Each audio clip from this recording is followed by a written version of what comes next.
Bonjour à tous et bienvenue sur Défi Pâtisserie. Encore une fois, une recette tirée du livre d'Aurélien Cohen, c'est la tarte Dulce pécan vanille.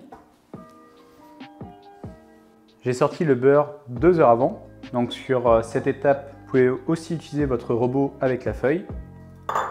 Et on va venir le crémer avec le sucre glace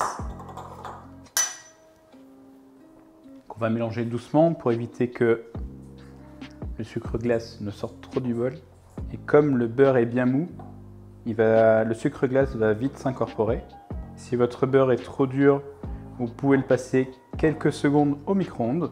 On peut déjà voir là la texture de notre beurre. Et une fois que c'est fini, bien incorporé, on voit le côté crémeux, la texture qu'on souhaite. C'est vraiment ça. On va pouvoir ajouter l'amande et la fleur de sel.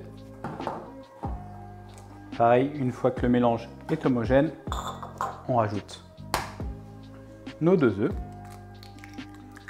J'ai 2 œufs parce que je fais le double de la recette. Donc d'abord, on va avoir des petits morceaux de pâte qui vont se décoller. Quand on mélange, très gros grumeaux on va dire. Au fur et à mesure, la taille des grumeaux va rétrécir jusqu'à après avoir un mélange homogène. Voilà, le mélange est homogène. C'est le moment où on va rajouter la farine sur le plan de travail. Donc l'objectif de ne pas incorporer la farine à la pâte directement, ça va être de ne pas travailler le réseau de gluten. Si vous le faites au robot, vous pouvez mettre la farine dans le robot, mais vous ne faites tourner le robot vraiment pas longtemps et vous terminez la pâte à la main. C'est pour éviter que la pâte ne se rétracte.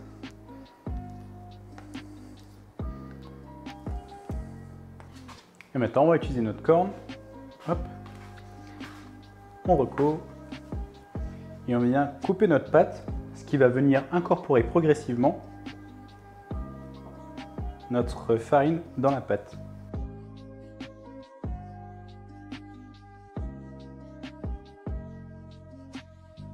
Donc la pâte prend progressivement du corps. On voit qu'elle n'est plus du tout liquide.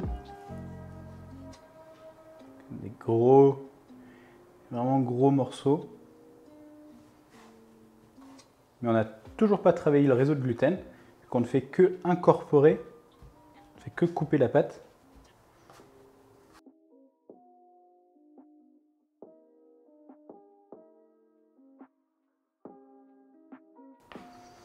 Puis on va venir fraiser la pâte, donc avec la paume de la main, on va venir l'écraser.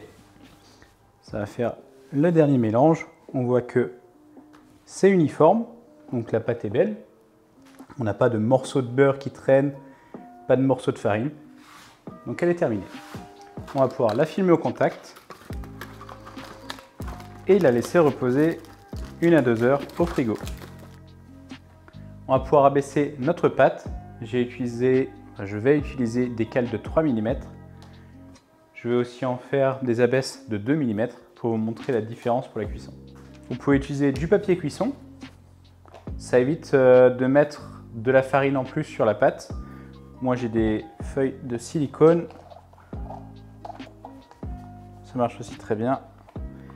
Et ça évite de jeter.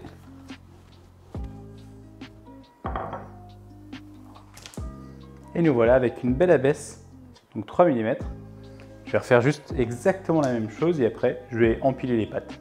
Pour la première technique, pour le fonçage, on va découper une bande de la longueur et de la largeur de notre cercle. Je l'ai déjà découpé. Et on va venir la placer dans notre cercle.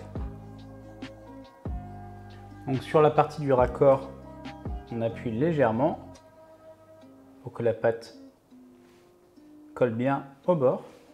Puis, on va venir emporte-piécer notre pâte et à l'aide du couteau d'officier, on va venir retirer le trop-plein,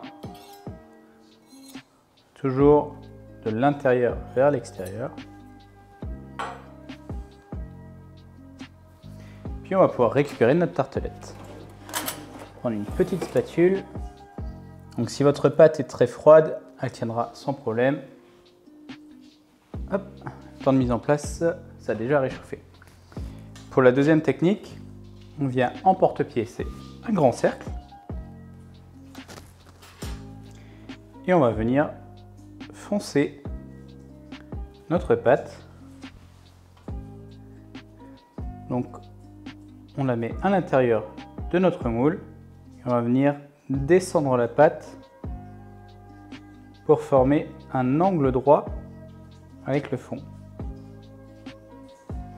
L'objectif étant de ne pas avoir ces parties-là. Il faut bien descendre la pâte pour que ce soit bien à angle droit. Donc on y est avec les pouces, c'est déjà beaucoup mieux.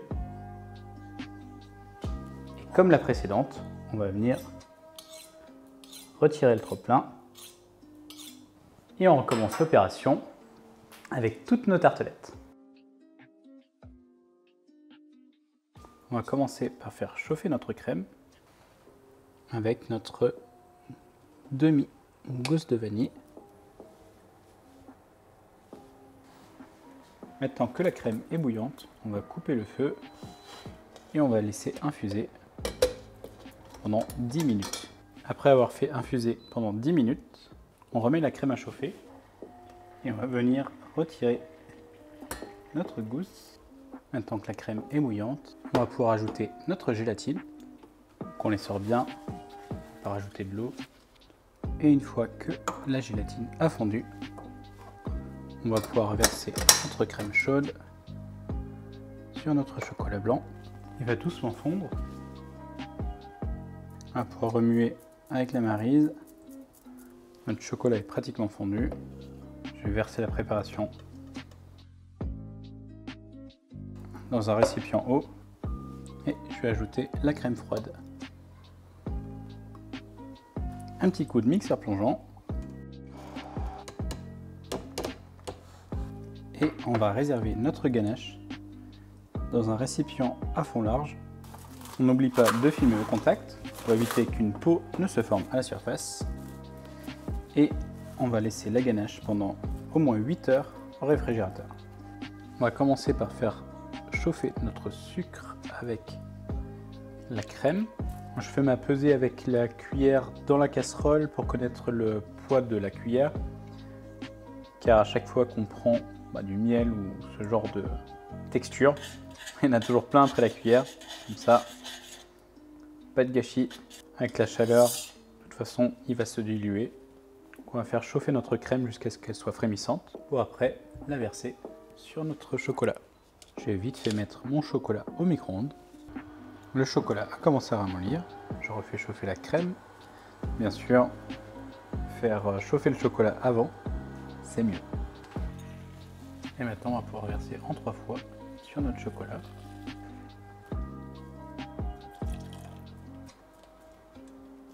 Et pour les petits morceaux de chocolat récalcitrants qui auraient fondu au bain-marie, pas grave, je vais passer un petit coup de mixeur plongeant, ça va leur clouer le bec. Puis on va pouvoir ajouter notre beurre et on va dresser tout de suite le début de nos tartelettes. On va commencer par mettre 10 g de praliné pécan.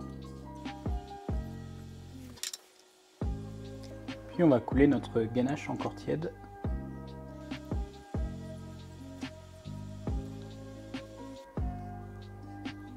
Et on répète l'opération bien sûr pour toutes les tartelettes. J'ai tout préparé pour le dressage. J'ai mon praliné, ma tartelette, de l'eau chaude avec une cuillère. Le bol sort du frigo, le fouet du congélateur. Je vais pouvoir monter ma ganache pour pouvoir la pocher. Un petit coup de fouet. On a une belle texture, elle se tient. Et elle est bonne. J'ai déjà préparé une poche à douille avec une douille de 16 mm. Et maintenant, on va pouvoir pocher notre tartelette Bien sûr, on répète l'opération pour toutes les tartelettes. Avec notre cuillère chaude, on va venir creuser un petit peu nos boules. Je vais le faire sur 3.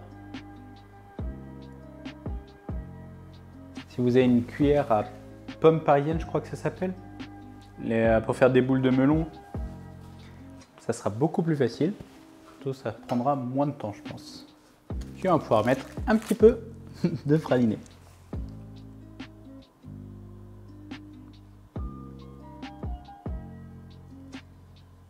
Puis on va pouvoir faire ça pour toutes nos tartelettes. C'est le moment de goûter.